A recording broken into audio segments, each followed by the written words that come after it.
여러분 뭐 잘 아시는 건데 그냥 뉴스를 제가 설교하기 위해서 준비하다가 생각난 것이라 한번 제가 준비해 봤습니다. 여러분, 앞으로 우리 사회가 어떻게 바뀔 거라고 생각하십니까? 제가 볼 때에는 하나님의 형상을 자꾸자꾸 대체하는 비슷한 것들이 점점 많아질 것 같습니다. 한 가지는 아까 영상에 보셨던 것처럼 AI 기술입니다. 이제는 외로울 때는 인간이 필요했습니다. 또 정보를 얻기 위해서는 인간이 필요했습니다.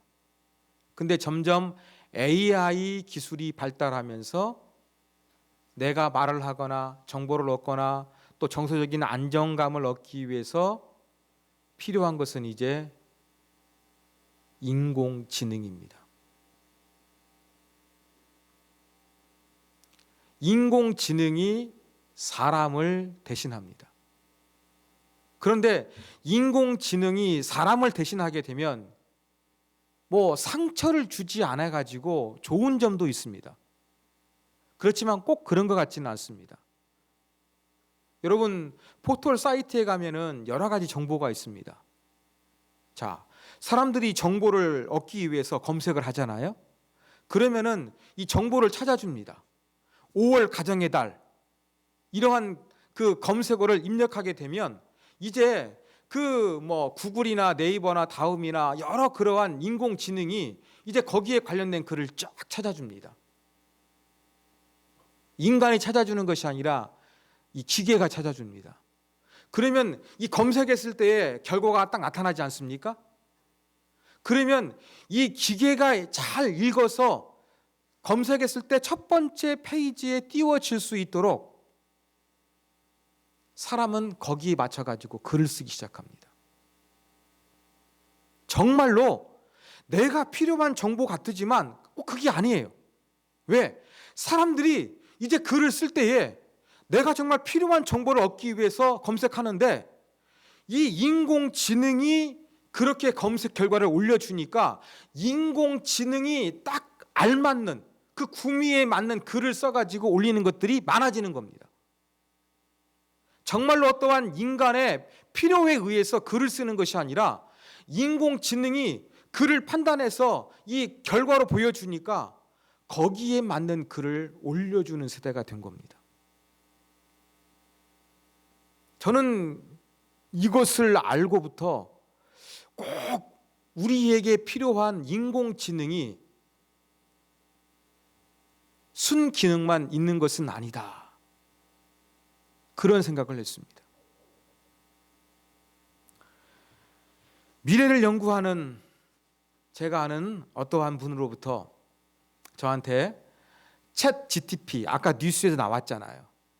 챗 GTP로 목회에 적용할 수 있는 것을 한번 저한테 경험해 보고 그것을 한번 이렇게 조금 발표할 수 있도록 준비해 달라. 제가 그런 얘기를 했는데 바쁘기도 했는데 제가 거절했습니다. 목회 잡지에도 보니까 챗 GTP로 목회하는 것들 많이 응용이 되고 있습니다. 저는 아까 제가 말씀드렸던 그러한 부분들을 조금 제가 경험했기 때문에 챗 GTP가 뭔가 정말로 깊은 것을 줄 수 있는 것은 아니다. 저는 벌써 그 내면에 그런 부분들이 자리 잡고 있습니다. 자, 또 한 가지 제가 말씀드렸던 것처럼 우리 인간이 정서적으로 외롭거나 어떠한 정보가 필요할 때 인공지능을 찾게 된다고 말씀을 드렸습니다. 여기에는 뭔가 허전함이 있다는 걸 제가 말씀을 드렸습니다. 뉴스에도 이것을 개발한 사람이 위험성을 지적했습니다. 제가 볼 때에 사람들이 점점점 찾고 있는 것은 바로 무엇이냐면 반려동물입니다.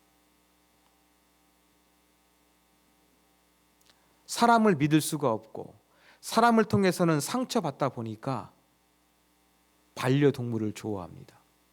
뿐만 아니라 이제는 1인 가족이 많아져 가지고 정서적으로 외롭기 때문에 이 반려동물을 가까이 두는 것이 현대인들에게 정말로 아주 보편적인 것으로 자리 잡고 있습니다.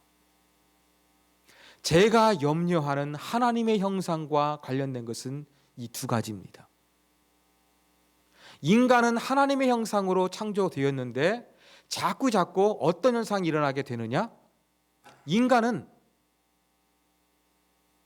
이 인공지능에 의해 가지고 정보를 얻고 어떤 정서적인 외로움도 해결해서 살아갑니다.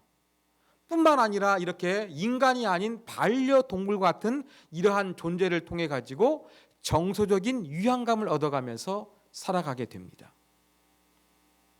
지금 이러한 세대를 우리가 살아가고 있고 앞으로도 점점점 이러한 부분이 인간의 삶 가운데 많아지게 될 것입니다. 제가 무엇을 말씀드리려고 하는 것일까요? 하나님의 형상을 인공지능이 대신하고 하나님의 형상을 반려동물이 대신하기 쉬운 세대를 저와 여러분이 살고 있다는 것입니다. 사랑하는 여러분, 오늘 하나님 말씀에 보니까 하나님께서 인간을 어떻게 창조하셨습니까? 여러분, 다른 자연 만물을 창조할 때는요, 종류대로 창조하셨습니다. 종류대로. 그런데 인간은 종류대로 창조하신 것이 아니라 하나님의 형상을 따라서 창조하셨습니다. 이것이 바로 인간이 가지고 있는 독특한 면입니다. 우리는 종류대로 지음받은 것이 아니라 하나님의 그 무엇, 하나님을 닮은 하나님의 형상을 가지고 있는 존재라는 것입니다.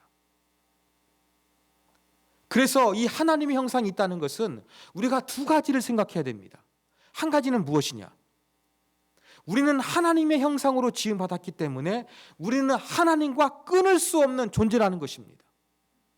하나님을 추구하고 하나님 안에서 하나님이 원하시는 것을 행하면서 살아가는 존재가 되어야 할 것이 바로 인간 존재라는 것입니다.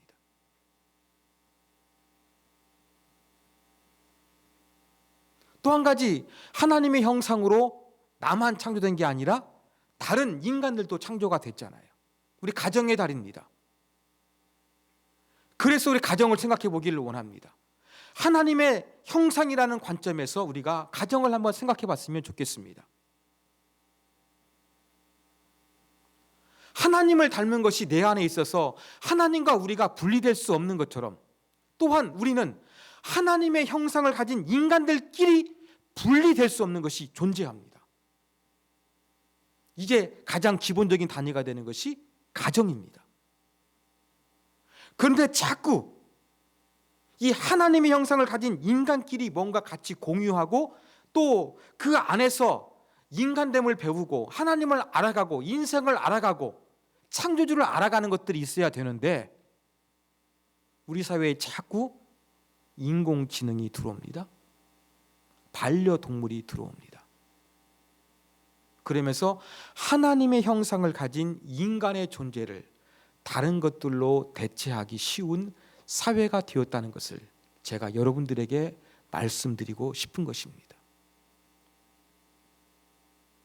여러분, 인공지능을 만드는 분이 회의적이라고 그렇게 생각을 해가지고 그가 몸담았던 회사를 떠났습니다.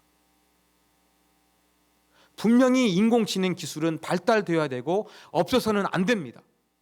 그러나 그 역기능을 생각해야 됩니다. 그리고 우리는 하나님의 형상을 가진 존재라는 것을 분명히 잊지 않고 생각해야 될 것입니다. 아무리 사회가 발달하도 우리는 하나님과 끊을 수 없는 하나님의 형상, 하나님의 닮은 부분이 있다는 것을 기억하십시오. 나만 하나님의 형상을 가진 것이 아니라 나의 가족들, 내 주변 사람들도 하나님의 형상을 가진 존재이기 때문에 하나님의 형상을 가진 존재들끼리 느끼고 알 수 있는 그 무엇이 있습니다. 인공지능이 줄 수 없는 그 무엇이 있고 반려동물이 줄 수 없는 그 무엇이 하나님의 형상을 가진 존재들 가운데는 분명히 존재하고 있습니다. 우리가 이것을 가정의 달을 맞이해서 잊지 않고 기억했으면 좋겠습니다. 사랑하는 여러분, 인공지능의 사회 거부할 수 없습니다. 그러나 인공지능은 한계가 있습니다. 반려동물도 한계가 있습니다. 하나님의 형상을 대신할 수 있는 것은 아무것도 없습니다. 하나님의 형상 때문에 우리는 하나님을 섬겨야 되고 하나님을 거부할 수 없습니다.